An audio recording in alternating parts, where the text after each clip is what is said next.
മൂന്നാം ബലാത്സംഗ കേസിൽ രാഹുൽ മാങ്കൂട്ടത്തിൽ MLAക്ക് ജാമ്യം. അറസ്റ്റിലായി 18ാം ദിവസമാണ് ജാമ്യം ലഭിക്കുന്നത്. വിശദാംശങ്ങളുമായി കണ്ണൻ ദേവ് ചേരുകയാണ്. കണ്ണൻ, ഈ മൂന്നാം ബലാത്സംഗ കേസിൽ ഇപ്പോൾ രാഹുൽ മാങ്കൂട്ടത്തിൽ MLAക്ക് ജാമ്യം ലഭിച്ചിരിക്കുകയാണ്.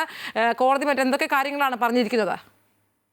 ഐശ്വര്യ, മൂന്നാം ബലാത്സംഗ കേസിൽ ഇന്നിപ്പോൾ 18ാം ദിവസം പിന്നിടുമ്പോഴാണ് 18 ദിവസം പൂർത്തിയാകുമ്പോഴാണ് രാഹുൽ മാങ്കൂട്ടത്തിന് ജാമ്യം ലഭിക്കുന്നത്. ഇതിപ്പോൾ നിലവിൽ 17 ദിവസം അദ്ദേഹം ജയിലിൽ തുടരുകയായിരുന്നു.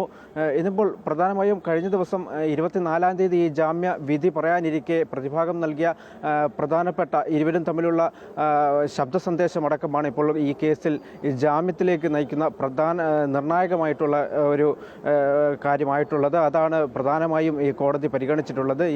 ഈ പരാതിക്കാരി പറയുന്ന, അത് പ്രോസിക്യൂഷൻ പറയുന്ന പല കാര്യങ്ങളിലുമുള്ള പൊരുത്തക്കേടുകളും അതുപോലെ മറ്റ് ഈ ഗൂഢാലോചന അടക്കം സംശയിക്കുന്ന നേരത്തെ പ്രതിഭാഗം ഉന്നയിച്ചിരുന്നു. അത്തരത്തിലുള്ള കാര്യങ്ങൾ അംഗീകരിക്കുന്ന രീതിയിലാണ് ഇപ്പോൾ ഈ രാഹുൽ മാങ്കൂട്ടത്തിന് ജാമ്യം നൽകിയിരിക്കുന്നത്. ഇത്തരത്തിൽ രാഹുലിന് ജാമ്യം അപ്രൂവ് ചെയ്തിരിക്കുന്ന ഒറ്റ വാക്കിൽ ജാമ്യം നൽകുകയായിരുന്നു. മറ്റൊന്നും തന്നെ കോടതി പറഞ്ഞില്ല.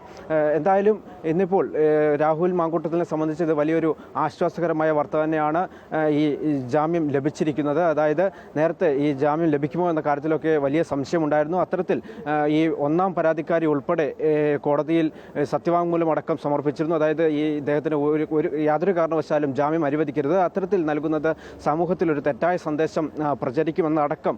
മാത്രമല്ല, ഈ രാഹുൽ മാങ്കൂട്ടത്തിൻ്റെ നിരവധി തെളിവുകളുണ്ട്, ഈ പീഡന സംബന്ധമായ നിരവധി ദൃശ്യങ്ങളുണ്ട്. അത്തരത്തിലുള്ള കാര്യങ്ങളെല്ലാം അദ്ദേഹം പുറത്തുവിടും എന്നടക്കം ഈ പ്രോസിക്യൂഷൻ വാദിച്ചിരുന്നു. എന്നാൽ അതൊക്കെ തള്ളുന്ന ഒരു രീതിയാണ് പ്രതിഭാഗം. ഇക്കാര്യത്തിലൊക്കെ ഈ ഇരുവരും തമ്മിൽ നടന്നിട്ടുള്ളത് ഉഭയകക്ഷി ബന്ധപ്രകാരമുള്ള ശാരീരിക ബന്ധമാണ് എന്നതടക്കമുള്ള കാര്യങ്ങൾ അംഗീകരിക്കുന്ന ഒരു രീതിയിലാണ് ഇപ്പോൾ ജാമ്യം നൽകിയിരിക്കുന്നത്. ഐശ്വര്യ.